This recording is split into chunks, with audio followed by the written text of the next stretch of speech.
Donald Trump recently stated that we are closer to World War III than ever before, and I will definitely agree with him as a veteran.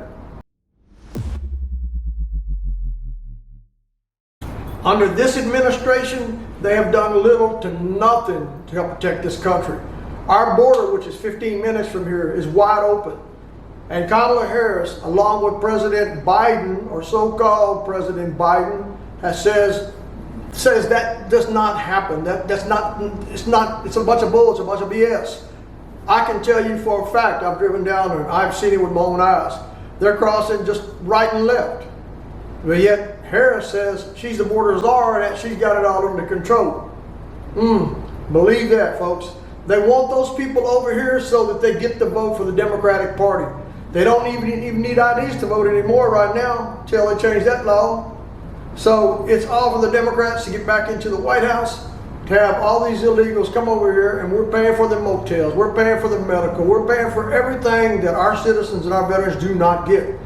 Now back to the main topic. Former President Trump on Friday suggested that World War III could happen if Vice President Kamala Harris wins the 2024 presidential election. I definitely agree with that assumption.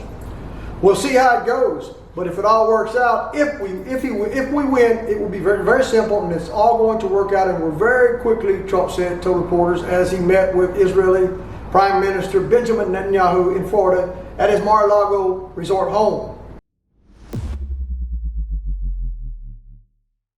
If we don't, you're going to end up with major wars in the Middle East and maybe a third world war. You're closer to a third world war right now than any other time since the Second World War.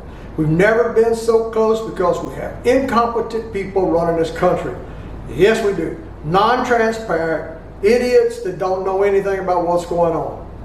Netanyahu traveled to Florida to meet with Trump after meeting with President Joe Biden and presumptive Democratic presidential nominee Harris in Washington, D.C., following his Wednesday address to Congress. Harris, after the meeting, said she told the Israeli Prime Minister that she will always ensure that Israel is able to defend itself, including from Iran and Iran-backed militias such as Hamas and Hezbollah. She also expressed with the Prime Minister my serious concern about the scale of human suffering in Gaza, including the death of far too many innocent civilians.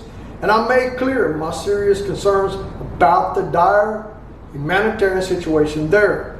She also added, calling for an end to the war and the release of all hostages held in Hamas captivity.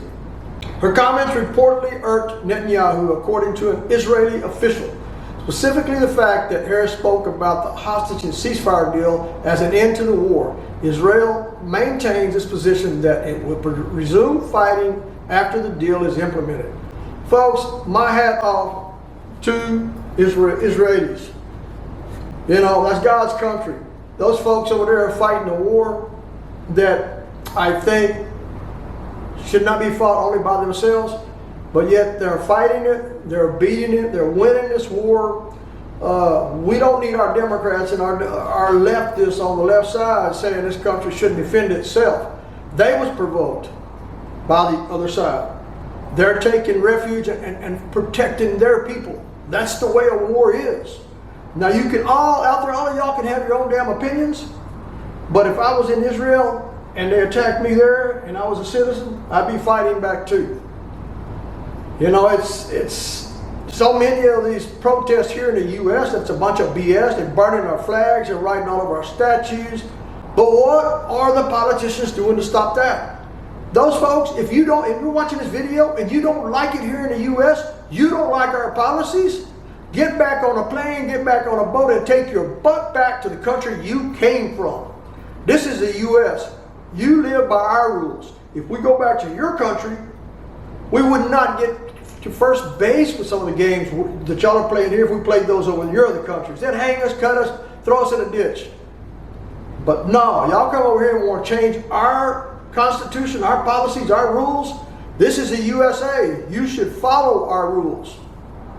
Well, guys, I've rambled on enough, and I'm hoping this information touches the heart and nerve of a few of you to hit the thumbs up, like, and subscribe.